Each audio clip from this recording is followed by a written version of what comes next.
할렐루야. 한 주간 잘 지내셨죠? 네, 반갑습니다. 우리 한 분 옆에 이렇게 인사 좀 해볼까요? 반갑습니다. 네, 마음을 가볍게 하고 우리가 하나님 말씀을 한번 들어보도록 하겠습니다. 오늘 에스더 2장 전체를 좀 볼 건데요. 우리가 하나님께서 한 개인을 잘 훈육하시고 양육하시고 하나님의 사람으로 만듭니다.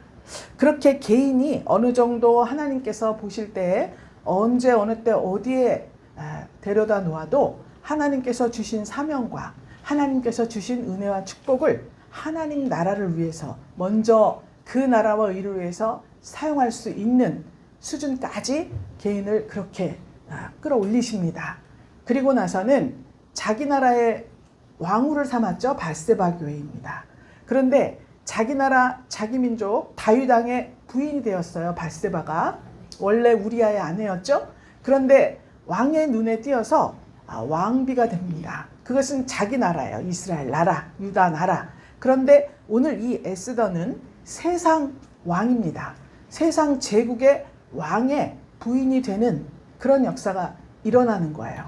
하나님께서는 왜 이렇게 하시는가? 성도가 있어야 할 자리를 말씀하시는 것입니다. 자, 빛과 소금이라 그랬죠? 빛이 빛끼리 막 모여있으면 어떡하죠? 어두움은 그대로 어두움이에요. 소금이 골고루 뿌려져서 소금이 잘 녹아야 소금의 역할을 감당하는 거죠. 근데 소금이 소금 기둥이 돼버렸어요. 어떻게 하다 그랬죠? 하나님께서 뒤를 돌아보지 말라 그랬는데 소돔 고모라 성에 불벼락 내릴 때 롯의 아내가 돌아봤죠? 내가 저기서 살 때 진짜 너무 좋았는데 그 순간에 소금 기둥이 되었다 그래요. 제가 보니까 그 사해바다 근처에 소금 기둥이 저거에 소금 기둥이라고 하는데 글쎄 그게 그 기둥인지 뭔지는 모르겠어요. 어쨌든 소금 기둥이 되어 있으면 그 소금은 아무 쓸데가 없습니다. 소금이다 그냥 그러면 그게 무슨 소용이 있어요. 우리에게 녹아져야 됩니다. 어딘가에 들어가서. 그래서 하나님께서는 오늘 이 에스더를 통해서 우리 성도가 세상 한가운데 들어가 있어야 한다라는 것을 말해주고 있습니다. 예수님께서 베드로, 요한, 야고보를 데리고 높은 산으로 올라가셨습니다. 변화산이라고 해요. 높은 산으로 싹 올라가서 이렇게 보니까 갑자기 예수님이 신령한 형체로 바뀌었다 그랬습니다. 마가복음에 나오는 이야기예요. 베드로가 이렇게 보니까 그 전에 그 예수님이 아니에요. 예수님은 성경 여러 곳에 있듯이 참 사람이 보기에 꼬질꼬질하고 흠모할 만한 게 하나도 없는 그런 용모를 가지셨다 그랬어요. 그런데 변화산 위에 올라가서 예수님이 본인의 그 변화된 모습, 신령한 모습, 장차 우리가 그때 그날에 예수님 앞에 하나님 앞에 부름을 받았을 때 우리가 변화되잖아요. 그 모습을 미리 보여주시는 거예요. 예수님이 탁 서 계시는데 여기는 엘리야가 있고 여기는 모세가 있더라 이렇게 나옵니다.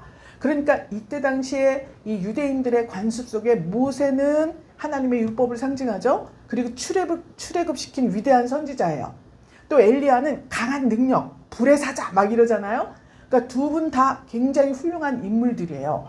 게다가 예수님이 딱 변화된 모습으로 서 계시니까 제자들이 와 하다가 베드로가 예수님 우리 여기가 좋으니까 여기다 초막 3개를 짓고요. 하나는 예수님을 위해서, 하나는 모세를 위해서, 하나는 엘리야를 위해서 그렇게 짓고 이 높은 산 속에서 우리가 살았으면 좋겠습니다. 그랬더니 예수님이 뭐라고 했죠? 하늘에서 갑자기 소리가 나왔어요. 너희는 저의 말을 들으라. 내 사랑하는 아들이고 내 기뻐하는 자다. 예수님을 그렇게 하늘에서 증거해 주셨습니다. 그러니까 내가 은혜를 받고 하나님의 그 신비한 말씀의 세계를 알게 되었어요. 그러니까 여기만 있고 싶어. 우리끼리 똘똘 뭉쳐서 있고 싶어. 그렇게 만든 것이 이 신앙 공동체잖아요. 옛날에 신앙촌도 있고 또 이단 그 부류들은 다 자기네끼리 모여 있지 않아요? 그런데 예수님께서 그렇게 말씀하실 때 베드로가 그렇게 말하니까 네가 말하지 말고 예수님이 말씀하시는 것을 들어라. 이 말씀이에요. 그랬더니 예수님이 뭐라 그랬죠? 다 같이 산으로 내려가는 거야. 내려갔습니다. 은혜 받고 축복 받고 하나님께서 신비한 세계를 열어 보여주시니까 너무 좋아요. 그런데 그 자리가 끝이 아니라는 거예요. 너희는 세상 한가운데로 가서 네가 받은 그 은혜와 축복과 신령한 하나님의 나라를 증거해라. 삶으로. 이걸 말씀하는 겁니다. 그래서 내려갔더니 누가 있었습니까? 귀신 들린 애기가 있는데 제자들이 그걸 못 고치고, 그게 이제 마가복음 이야기예요. 그러니까 자기들의 한계도 느끼고 예수님의 능력도 알게 되고 하나님 나라의 신비한 세계, 이런 것을 다 알려준 것입니다. 제자들에게. 그 제자들은 가서 세상 속으로 막 들어갔어요. 그래서 그때는 예수님의 말씀대로 세상 속에서 영향력을 행사하지 못했습니다. 못 고쳤어요. 예수님 제자들이 왜 저렇게 병자 하나도 못 고칩니까? 막 이랬잖아요. 그런데 예수님이 십자가에 죽으시고 하나님께서 성령을 우리에게 보내주셨습니다. 성령 받은 제자들이 사도가 되었어요. 그래서 가는 곳마다 회개시키고 질병이 떠나가고 귀신이 떠나가고 모든 역사를 통치하는 그러한 역사가 일어나게 된 것입니다.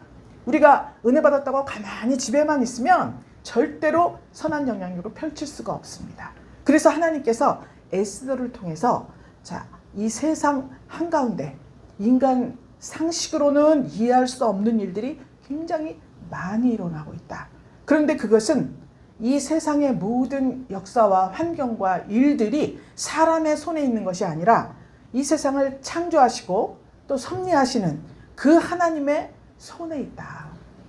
그렇기 때문에 우리는 이해할 수 없지만 하나님께서는 하나님의 방식으로 이 세상을 다스려 나가고 계신다. 이렇게 지금 말씀하고 있습니다. 세상 만사가 저절로 되는 건 하나도 없습니다. 이 세상은 하나님의 선하신 계획과 또 실행, 이것으로 보존되고 점점 더 발전되어 나가는 것입니다. 이제 여러분의 있을 자리는 우리가 교회에서 열심히 말씀을 듣고 기도하고 막 충전을 했습니다. 그래서 우리가 하나님을 잘 알게 되고 하나님과 친밀한 사이가 되었어요. 이제는 세상 한가운데로 나아가야 합니다. 그래서 자신의 생사 화복을 모두 창조주 하나님 손에 맡겨드려야 돼요. 그렇게 되면 여러분들의 삶을 통해서 하나님의 오묘하신 일, 오묘하신 세계가 여러분들의 삶들을 통해서 나타나게 되는 것입니다. 우리가 이러한 일들을 위해서 진심으로 하나님 앞에 간구할 때 하나님께서 은혜를 주시고 축복을 주시고 이적과 기사가 우리 삶 속에, 우리 눈앞에 실제적으로 일어나게 되는 것입니다. 할렐루야. 오늘 이 본문 볼 때에 이 포로 민족인 유다인 처녀 에스더가 드디어 등장을 합니다. 127도를 다스리는 페르시아 제국의 아하수에로 왕의 왕후가 되는 장면이에요. 이 에스더서의 특징은 장마다 그렇게 잔치가 나와요. 에스더는 잔치예요. 그래서 이 세상은 잔치하는 것 같이 그렇게 풍성풍성하고 막 겉으로 보기에는 굉장히 좋은 것 같지만 이 잔치를 통해서 누군가는 흥하기도 하고 누군가는 쇠락해 가기도 하고 또 누군가는 자기가 가지고 있던 모든 기득권을 잃어버리기도 합니다. 오늘 이 2장에 나오는 에스더의 잔치, 지금 왕이 이 에스더를 왕으로 책봉을 하면서 참 큰 잔치를 베풀었다 그랬습니다. 이 잔치가 에스더를 위한 잔치라고 했어요. 오늘 여러분들이 에스더와 같이 하나님 나를 이 세상 한가운데로 보내주세요. 예수님께서는 너희를 이 세상에 보내는 게 정말 이 이리들 가운데로 내가 보내는 것 같다. 내 양을. 이렇게 말씀하셨습니다. 이리가 이겨요? 양이 이겨요? 이리한테 가면 양 잡아먹죠. 이리가 당연히. 그러니까 예수님이 세상 한가운데로 제자들을 보내시면서 너희를 이 세상으로 보내는 것이 정말 그렇다. 이렇게 말씀을 하셨지만 잡혀먹은 사람은 하나도 없습니다. 잡혀먹었다 그러면 그 양들이 잡혀먹었으면 성경이 없어요. 어떻게 됐습니까? 그 이리의 세력, 이리의 입을 다물게 하고 사자의 입을 다물게 하고 뜨거운 풀목불에 집어넣어도 털끝 하나 상하지 않는 그런 보호의 역사가 있다는 것입니다. 언제 있습니까? 하나님이 가라고 하셨을 때, 예수님께서 파송하셨을 때, 그때 그런 능력과 권세를 함께 주시는 것입니다. 믿습니까? 믿습니까? 예, 그럼 1절부터 한번 볼 때 1절에 보니까 그 후에 아하수에로 왕의 노가 그침에 그랬습니다. 지난 잔치를 열어서 왕후 와스티가 폐위가 되었죠. 그 다음에 지금 일어난 일인데 저쪽 밑에 보면 16절에 보면은요, 아하수에로 왕의 7년 10월 에스더가 이끌려 왕궁에 왕 앞에 나갔다. 이렇게 되어 있죠. 그러면 지금 지난 시간에 잔치를 열은 것은 아하수에로 왕이 재위한 지 3년째 있었던 일이에요. 근데 지금 7년이죠. 그러면 4년 동안 무슨 일이 있었나 이걸 봐야 되잖아요. 3년 동안 3년에 그런 일이 있었을 때 그 사이에 이제 그리스 헬라 제국을 침공하는 것을 그 붙인 다리오 왕이 실패했다 그랬죠. 그래서 이 아하수에로 왕도 모든 것이 너무나 잘 돼 있어요. 고레스, 다리오 이런 사람들이 너무 127도까지도 이 제국을 벌여놓았습니다. 확장시켜 놨어요. 아하수에로 왕은 부친이 해결하지 못한 그리스, 이 그리스를 정복하는 것이 큰 일이기도 하고 마음의 큰 짐이기도 했습니다. 그래서 이 4년 동안의 아하수에로 왕이 이 그리스를 침공을 합니다. 그런데 2번을 침공을 해요. 그런데 육지에서 싸우는 테르모필레 전투에서는 좀 소소하게 승리를 합니다. 이제 육지전에 강한가 봐요. 이 나라가 페르시아가. 그런데 그 다음에 살라미스 해전에서 우리 이제 영화 300 나오잖아요. 거기에 나오는 크세르크세스, 그게 이제 영어 이름이고 이 히브리어 이름으로는 아하수에로 이렇게 합니다. 그런데 하여튼 그 영화가 이 영화예요. 그 살라미스 해전에서 굉장히 참패를 하고 맙니다. 그래서 아하수에로 왕이 이제 귀국을 했어요. 그런데 돌아와 보니까 이 아하수에로 왕이 1절에 보니까 와스디의 행한 일과 그에 대한 내린 조서를 생각했다 그랬죠? 후회했다는 소리예요. 와스디를 다시 불러볼까? 이렇게 생각을 했습니다. 여기에는 정치적인 어떠한 관계들이 얽혀있기 때문에 그렇습니다. 자, 전쟁을 하니까 국고가 많이 낭비됐죠? 그 다음에 수많은 군사들이 죽었을 거 아닙니까? 그래서 터덜터덜 본국으로 돌아온 거예요.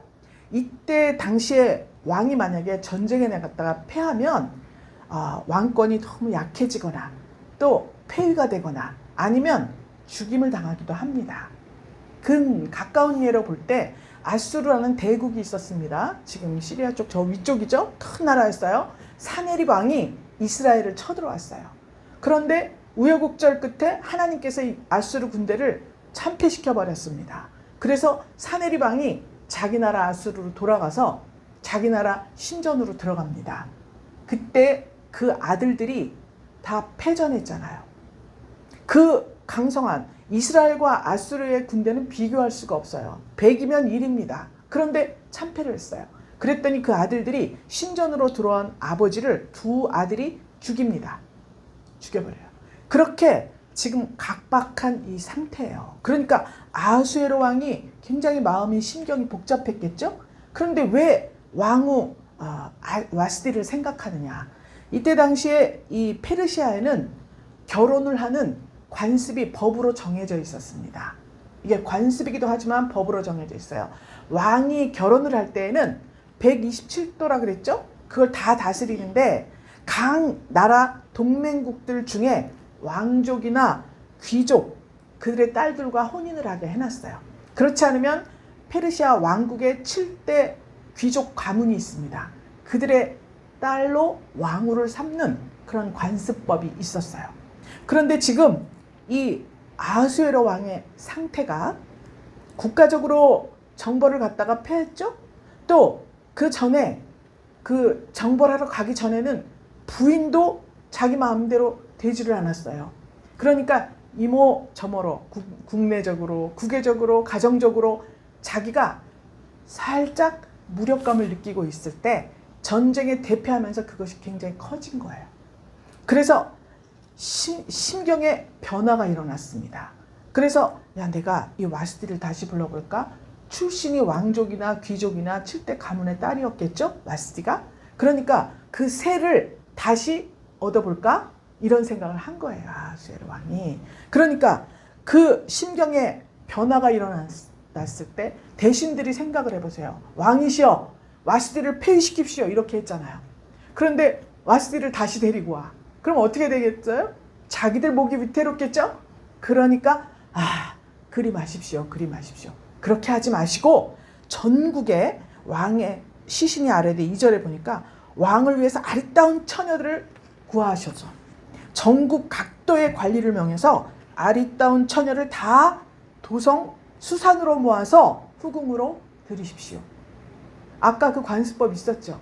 이 사람들은 술김에 무슨 일을 했다가 체면이 떨어집니다.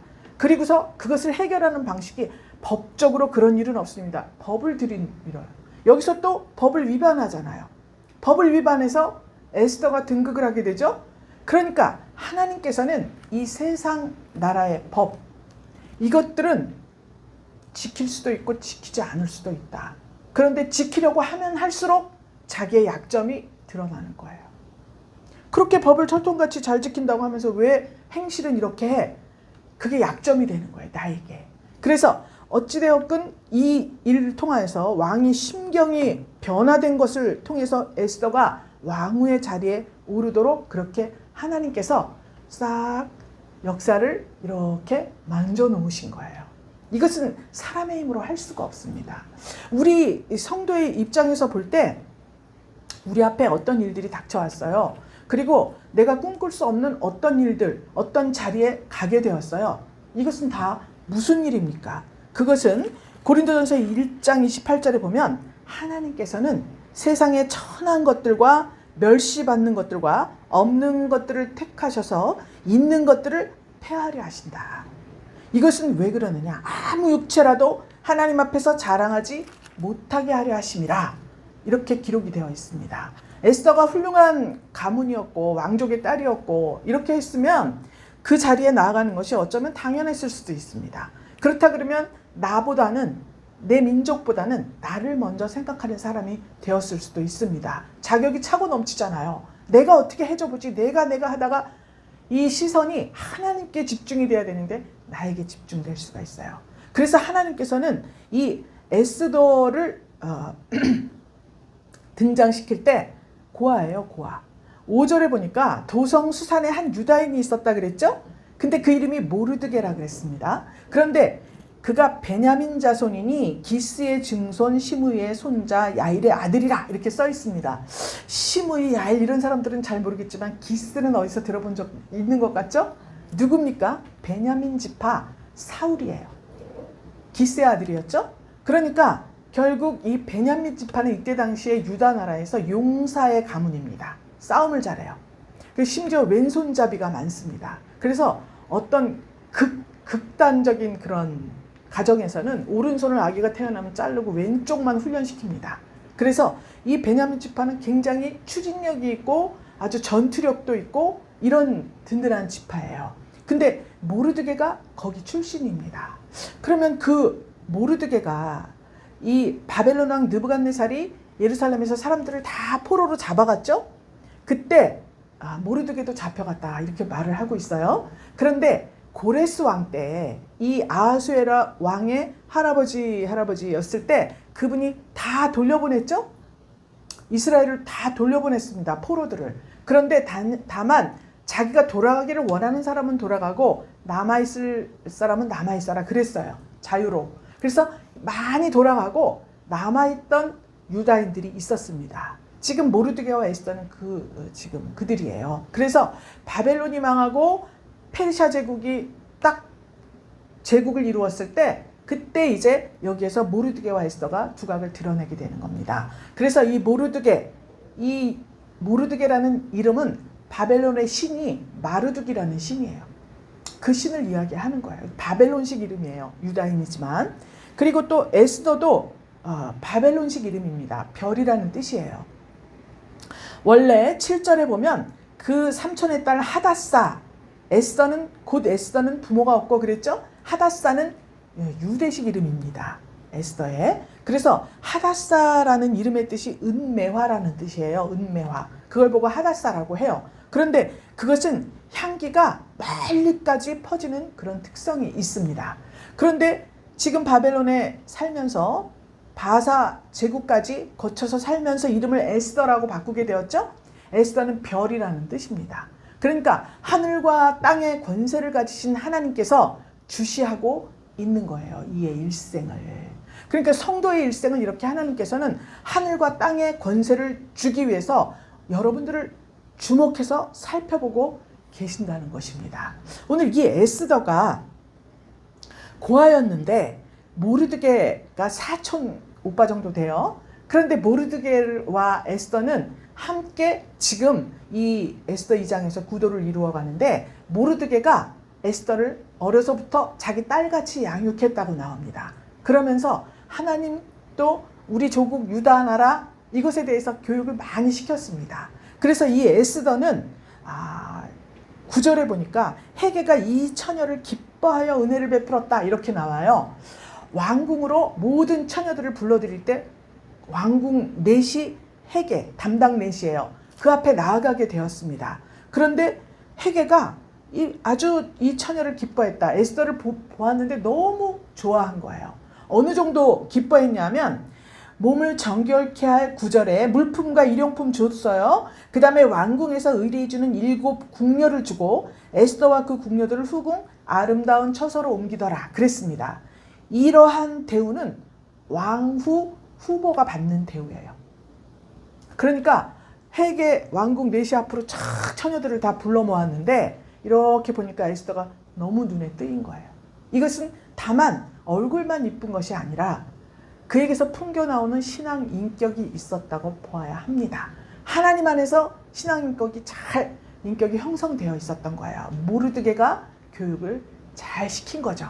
그래서 하나님 그 마음 안에는 내가 무엇을 하든지 하나님의 영광을 위해서, 내가 아무리 사람들이 얼굴이 예쁘다고 다 좋아하진 않아요. 남자분들한테 물어봅니다. 부인이 이쁜 부인이 좋아요? 음식 잘하는 부인이 좋아요? 말 잘 듣는 부인이 좋아요? 어떤 부인이 좋아요? 자기 말을 잘 들어주고 리액션을 잘하는 부인을 좋아한대요. 그렇습니까? 그렇습니까? 밥 잘하고 또 얼굴 예쁘고 뭐 능력 있고 이런 모든 것들은 다 한때입니다. 그런데 무슨 말을 하든지 그러냐 하면서 이렇게 해주는 사람을 좋아한다 그래요. 그러기 위해서는 그 부인이 자기를 버려야 됩니다. 그렇죠? 텔레비전에 유명한 소통 강사가 나와서 이야기하는 걸 잠깐 봤습니다. 남편이 들어오면서 여보 오늘 좀 저녁에 매운탕 좀 끓여보지? 그랬어요. 그랬더니 부인이 매운탕은 아니 그 아버지도 그렇게 좋아하더니 그냥 매운탕 타령이요. 생선도 없고 막 끓여주지도 않을 건데 돌아서서 그렇게 얘기를 해요. 그러면은 소통이 안 되잖아요. 그럼 어떻게 해야 되느냐? 부인들의 오장육부를 다 빼야 됩니다. 여보 매운탕이 먹고 싶어. 끓여줄 수 그렇구나. 나는 고기가 먹고 싶은데 당신은 매운탕이 드시고 싶군요. 그러고 이렇게 한다는 거예요. 찾아보기 힘들어. 그런데 그것까지는 너무 좋잖아요. 그거 조금 못 미치는 건 어머 생선이 없는데 어떡하지?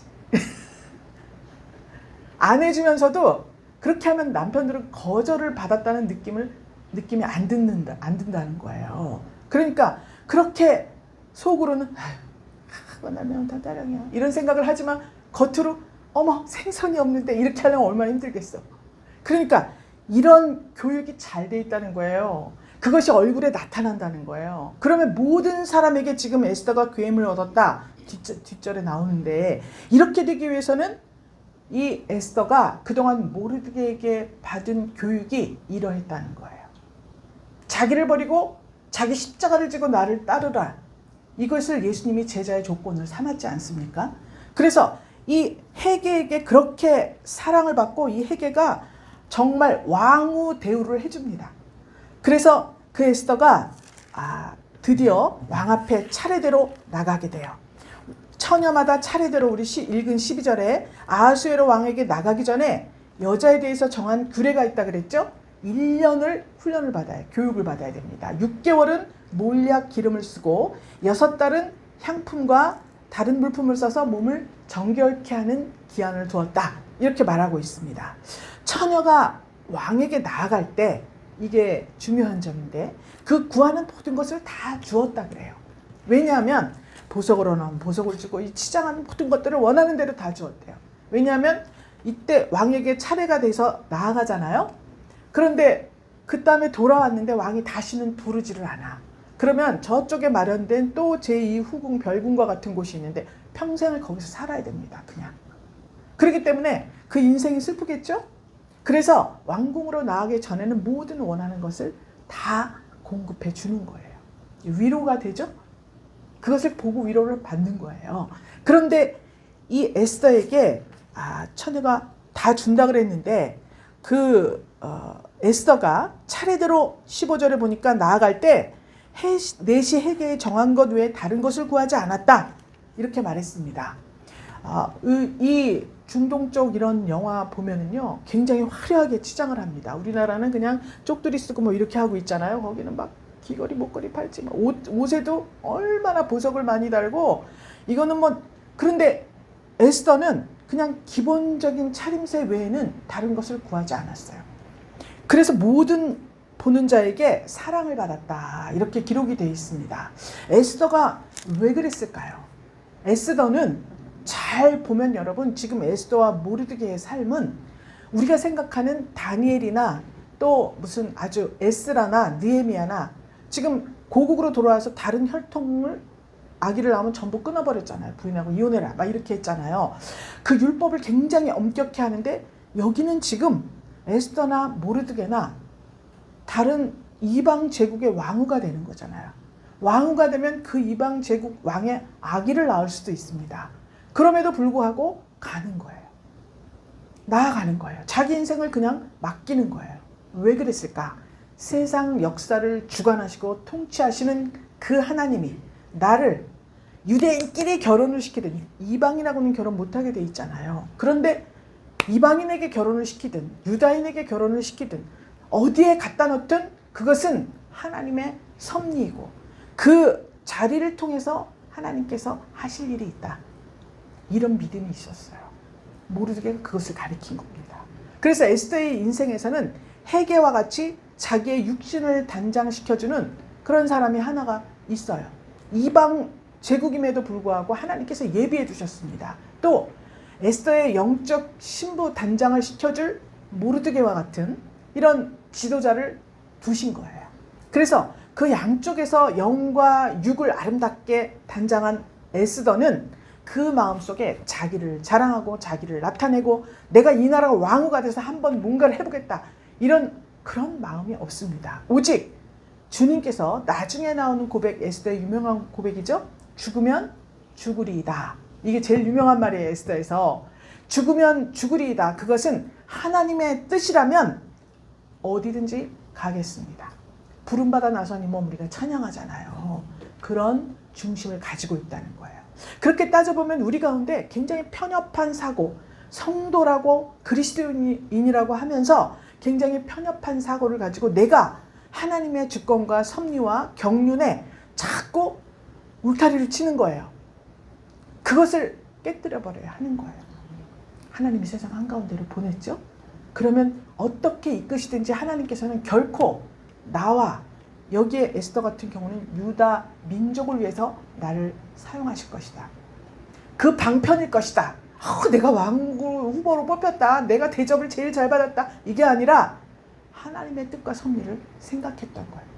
그러면 여러분 우리 환경 가운데 이렇게 왕후가 돼서 좋은 세상 제국에서 권력도 잡고 재물도 갖고 부여도 갖고 사랑도 받는 그런 환경을 주시기도 하겠지만 전혀 하나님께 은혜와 축복을 받는 사람으로서는 이런 일이 어떻게 나에게 있을 수 있나 하는 환경도 주실 수가 있다는 것입니다. 그때 어떻게 생각해야 되느냐? 그 환경 속에 빠져들어가면 그 환경이 기가 막힐 웅덩이가 되고 수렁이 되는 거예요. 거기에 빠져들어가면 헤어나올 수가 없어요. 사단, 마귀, 귀신은 그렇게 되는 것을 바라고 있습니다. 그때 우리는 에스더와 같이 한 발짝 뒤로 물러서서 내가 왜 이 자리에 서 있어야 되는가? 내 앞에 왜 이런 환경들이 있는가? 이런 것들을 하나님의 시선으로 바라볼 줄 알아야 합니다. 그러면 하나님께서 그 일을 통해서 정말 이 나라와 이 민족뿐만이 아니라 세계와 모든 민족 땅끝까지 복음 진리의 증거자가 될 수 있는 길을 열어주신다는 거예요. 믿습니까? 믿어야 합니다. 이 헤게가 그렇게 원하는 대로 주겠다고 했음에도 불구하고 자기 있는 모습 그대로 나가겠다고 했습니다. 그때 이 에스더가 준비한 것이 바로 그거예요. 8절에 보면 에스더가 어떻게 이 일에 들어갔는가, 지금 여태 설명드린 그 에스더의 사고방식, 그것은 8절에 보면 왕의 조명이 반포돼서 해계 수하에 나갈 때 에스더도 왕궁으로 이끌려가서 그렇게 기록되어 있습니다. 이끌려갔다 그랬어요. 누구에게 이끌려갔을까요? 조서에 조명을 내린 그 반포, 조서대로 이끌려간 겁니까? 육신적으로는, 물리적으로는 그렇게 보여요. 그렇지만 에스더에게 지금 붙여놓은 이 이끌려가서라는 단어는 하나님의 인도하심대로 내가 따라갔다. 그것이 에스더의 믿음입니다. 죽으면 죽으리라 하는 믿음은 나에게 닥쳐진 모든 환경을 내가 감사함으로 받고, 하나님이 이것을 통해서 나에게 하시려는 일이 있을 것이다 라고 생각할 때 모든 사람에게 괴물 없고 사랑을 받고, 그를 위해서, 나를 위해서, 그렇게 결단한 성도들을 위해서 하나님께서는 큰 잔치를 이렇게 예비하셨다는 것입니다. 믿습니까? 자, 큰 잔치, 에스더의 잔치가 아수에로 왕이 1장에서 180일 또 7일을 잔치했어요. 그때와는 전혀 다릅니다. 지금 모든 사람들이 전쟁 경비를 대느라고 국고가 바닥나고 또 부역을 가잖아요. 군사로. 그러니까 굉장히 힘들고 어려운 상태예요.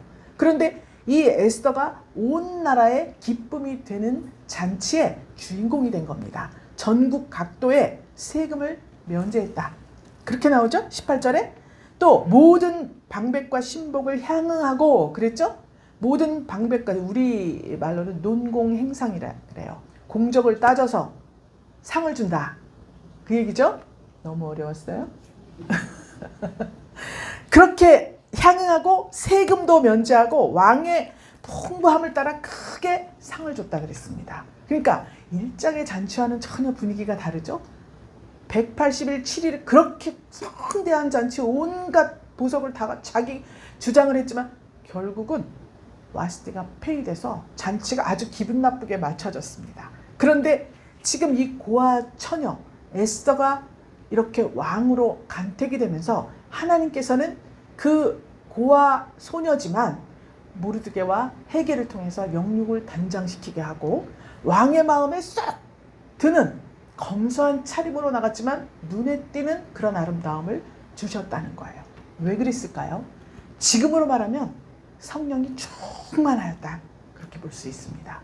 사람과 사람은 얼굴로 말을 해요. 만났을 때 어떤 사람 얼굴을 보면 정말 즐겁던 기분도 망쳐지는 경우가 있습니다. 게다가 말 한두 마디 섞어보면 정말 기분이 나쁜 관계도 있어요. 그런데 어떤 사람은 나하고 딱히 상관이 없는데 얼굴만 봐도 막 생기가 넘치고 전기가 막 오는 것 같고 생기가 이렇게 다른 거예요. 에스더가 이렇게 하나님께서 그의 주관자예요. 삶에.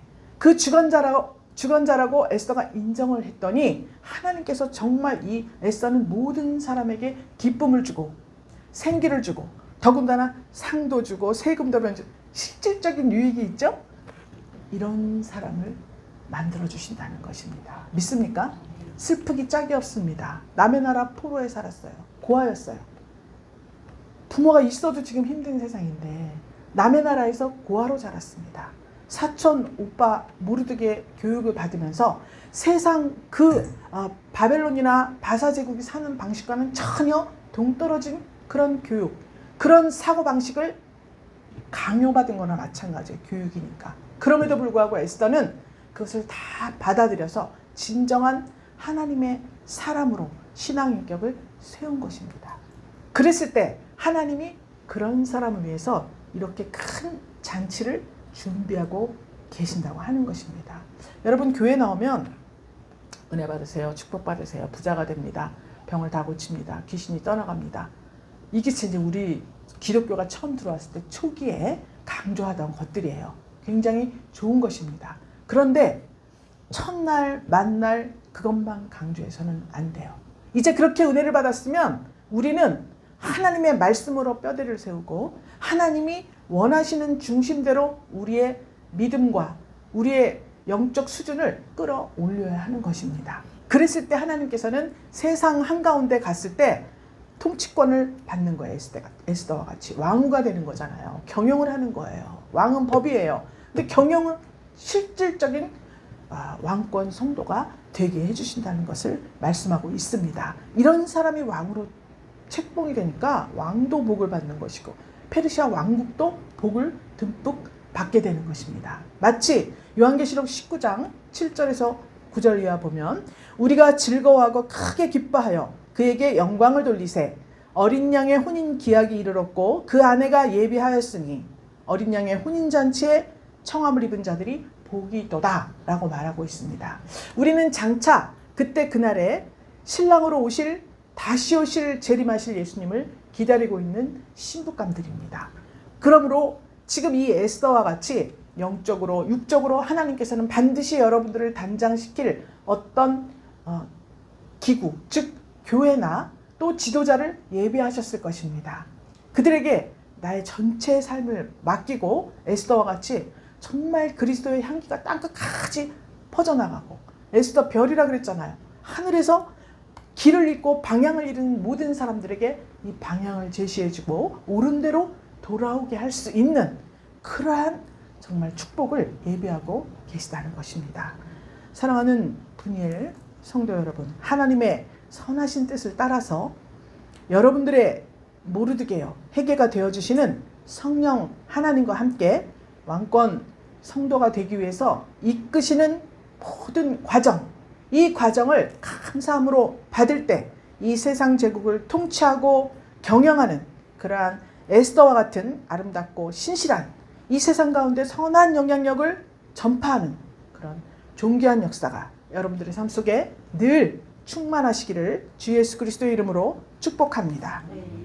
사랑해 주님 감사드립니다. 사람들에게 사랑을 받는다는 것은 용모의 아름다움으로만은 불가능한 것인 줄 믿습니다. 우리 사랑하는 분이엘 권석들이 에스더와 같이 신앙과 지성과 덕성, 진선미, 기품을 잘 갖추어 하나님 앞에 한 시대 귀하게 쓰임받는 사역자들로 세워주시기를 간절히 축복합니다.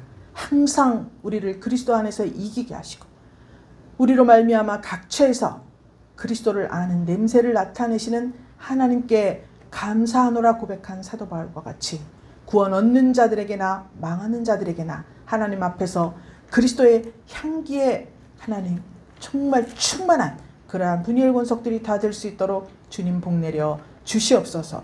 축복하며 살아계신 예수 그리스도 이름으로 기도 올리옵나이다. 아멘.